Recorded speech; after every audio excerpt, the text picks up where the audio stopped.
金子彩乃さんの法要という曲をいきますね。大好きな曲ですね。いきます。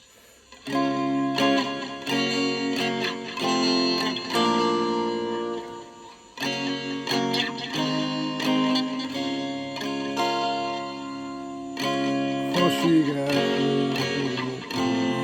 くる夜の話、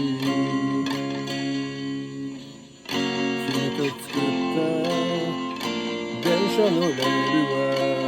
途中で止まってるね。水が溢れてしまった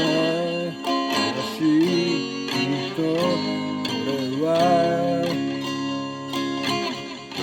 誰も悪くは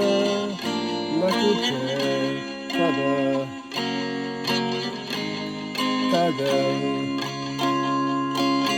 抱擁を待っていた胸の中でまるで私が引き分けのない赤子のようにずっと20歳